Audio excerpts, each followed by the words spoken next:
On a freezing Saturday night in January 1922, Washington, D.C. was buried under one of the worst snowstorms in its history. Outside, the city had nearly stopped moving. But inside one of the capital's most beautiful theaters, hundreds of people sat in warmth, light, and laughter, watching a comedy as if the storm had already passed. They had no fire to fear. No gunmen. No explosion. No visible warning. Only a roof above their heads that had been hiding a fatal weakness for years. And then, without giving them even a second to understand what was happening, the roof came down. In just moments, the Knickerbocker Theatre became the scene of the deadliest single-day disaster in the history of Washington, D.C. 98 people were killed. More than 100 were injured. And more than a century later, most people have never even heard of it. That is what makes this story so haunting. Not only the number of lives lost, but how completely ordinary the evening felt right up until the moment it ended. This was not a building people feared. It was a building people admired. The Knickerbocker was one of the grandest theaters in the capital, a place associated with prestige, elegance, and escape. People did not walk into it expecting danger. They walked into it expecting a movie, music, and a warm seat while the city outside struggled under snow. To understand why this disaster happened, you have to begin long before the storm. Because the story did not begin with weather. It began with ambition. The man behind the Knickerbocker was Harry Crandall, a self-made theater entrepreneur who understood that the future of entertainment was not just film itself, but the experience built around it. People did not only want stories on a screen. They wanted atmosphere. Luxury. A place that made them feel like they had stepped into something larger than daily life. Crandall had already built a growing cinema empire across the region, but the Knickerbocker was supposed to be his masterpiece. For its design, he hired architect Reginald Gere, who took an awkward wedge-shaped lot in the fashionable Adams Morgan area and turned it into an elegant architectural statement. The exterior was refined. The interior was luxurious. The color palette was soft and rich. The theater seated around 1,700 people, making it the largest venue of its kind in the city. When it opened in 1917, it was treated as a cultural event. The press praised it. The city embraced it. And for years, it seemed to justify every bit of that confidence. But inside the building, hidden from everyone who ever admired it, was a weakness that would not reveal itself until the exact wrong moment. When the roof support system was designed, the steel beams were supposed to be embedded 8 inches into the masonry walls. That depth was not decorative. It was structural. It was what gave the roof its true anchoring. But during construction, those beams were reportedly installed only about 2 inches deep. Instead of being properly locked into the walls, they were effectively resting on them. It was a hidden shortfall of 6 inches. And that difference would eventually become the difference between a standing roof and a mass grave. There was another quiet weakness too. The theater had been built during wartime material shortages, and lighter steel appears to have been substituted where heavier structural material had originally been intended. That may have seemed manageable in the short term. But it meant the roof may never have been carrying the margin of strength it was supposed to have. Still, the building passed inspection. It opened. People filled it every weekend. And for 5 years, nothing visibly went wrong. That is what made the danger so deceptive. The walls looked solid. The ceiling looked secure. The experience of safety kept repeating itself. And repetition creates trust. By January 1922, the Knickerbocker was not an experiment. It was part of normal life. Then the storm came. At first, Washington's winter had been relatively mild. Then a major weather system moved up the east coast and settled over the city. Snow began falling. And did not stop. Hour after hour, Washington disappeared under it. By the time the storm eased, the city had received 28 inches of snow, which remains the greatest single-storm snowfall in Washington's recorded history. This was not light, dry snow that blows away easily. It was dense, wet, heavy snow. The kind that clings to roofs. The kind that compacts under its own weight. The kind that turns weather into structural pressure. That mattered because the Knickerbocker had a flat roof. Not a sharply pitched roof that naturally sheds snow, but a broad, flat surface that allowed accumulation to sit and build. For 2 full days, that load had been increasing over a support system that was already weaker than it appeared. And yet, on the evening of January 28, the theater still opened. People came on foot through the snow. The streets were too clogged for normal traffic, but that did not stop those who wanted entertainment after days trapped indoors. The film that night was a silent comedy. The orchestra was reduced because not all musicians could reach the venue, but the show went on. Around 300 people took their seats. Not even a full audience by the theater's capacity. Just a quiet Saturday night, in a warm room, under a roof no one suspected. That is the part of this disaster that feels almost unbearable. The people inside were not ignoring obvious danger. They were not making some reckless choice in the face of visible warning. They were doing what people do in safe public spaces. They were relaxing. Laughing. Watching a film. Trusting the building above them because every part of normal life told them they could. High above the audience, however, the roof structure had already entered its final stage of failure. The overloaded steel trusses were bending under the weight of packed snow. And because the beams were not properly anchored, that bending was slowly working them free of their already shallow support. The process was unfolding in silence. No dramatic groaning. No giant visible sag.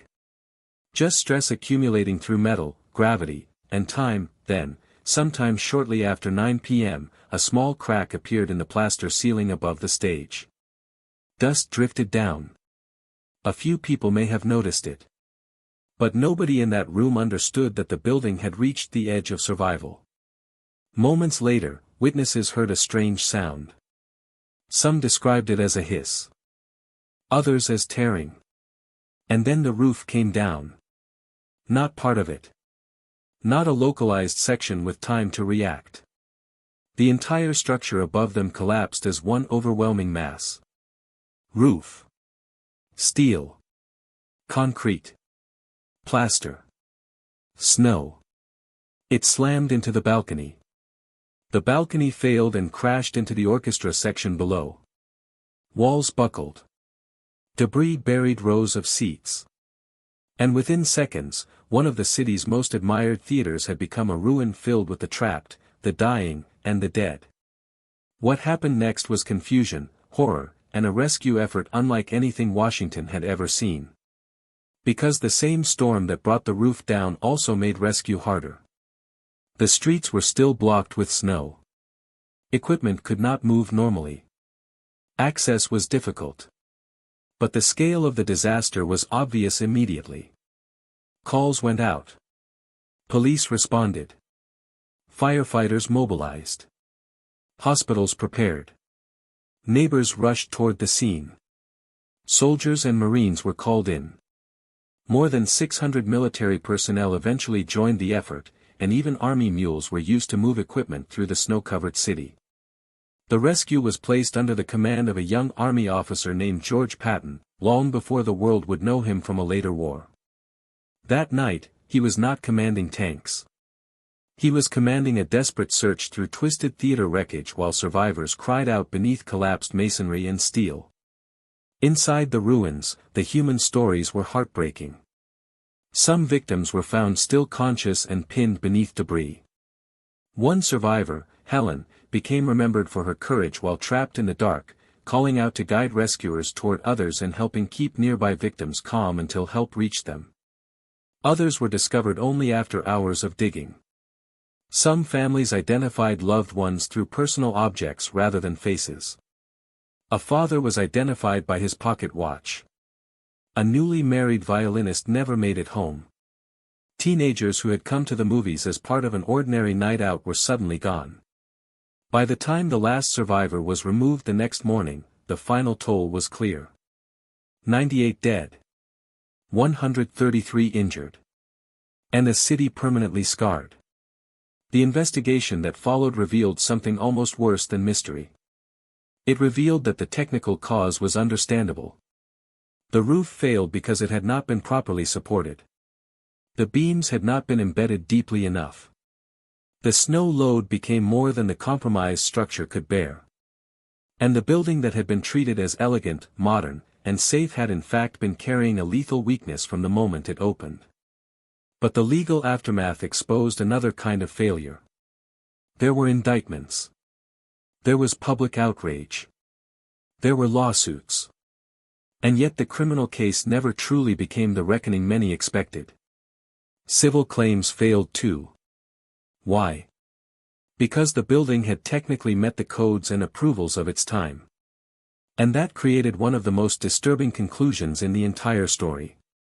A building can be legal and still be deadly. A structure can pass inspection and still contain catastrophe inside it. A city can sign off on danger without knowing that it has done so. That is what makes the Knickerbocker collapse more frightening than a simple story of negligence. This was not a disaster built around one obvious villain standing in front of a flashing warning sign. It was a disaster built from accumulated compromise. A little less anchoring than required. A little less steel strength than intended. A little too much trust in what had already been approved. And then, when weather finally tested all of it at once, the margin disappeared. That is how some of history's worst structural disasters happen. Not through dramatic evil. Through ordinary decisions that seem survivable right up until they are not. Still, the collapse did change something. Washington rewrote its building rules. Structural standards changed. Snow load expectations were formalized. Anchorage requirements became clearer. And the exact type of failure that destroyed the Knickerbocker became part of the reason later public buildings became safer. The people who died there did not receive the justice many families hoped for. But their deaths did force the system to learn. And in that terrible way, the victims left behind a safety legacy that outlived the building itself. Yet even that could not save the two men most closely tied to its creation. Harry Crandall rebuilt on the site and tried to continue, but he never escaped the emotional weight of what had happened. Years later, financially ruined and emotionally broken, he took his own life. Reginald Gere, the architect, also never recovered professionally. His name remained tied to the disaster. His career collapsed. And eventually he too ended his own life. The theater's builder and the theater's architect survived the collapse physically. But in another sense, both men remained trapped beneath it for the rest of their lives. Today, there is no major memorial at the site. No grand public marker telling passers-by that they are standing where Washington suffered the deadliest single-day disaster in its history. The snowfall is remembered. The storm kept its name. But the theater, the victims, and the collapse itself have faded from common memory. And maybe that is why this story still matters. Because forgotten disasters are not just about loss. They are about trust. The Knickerbocker was beautiful. It was admired. It was approved. It was full of people who had every reason to believe they were safe. And that may be the most terrifying detail of all. Not that the roof failed. But that it failed over people who had done nothing irrational, nothing reckless, nothing obviously dangerous. They simply sat down in a building their city had told them they could trust. Then one storm, one hidden weakness, and one instant of structural failure turned an ordinary Saturday night into history's worst day for the American capital. 98 people died because a flaw that looked small on paper stayed invisible for too long.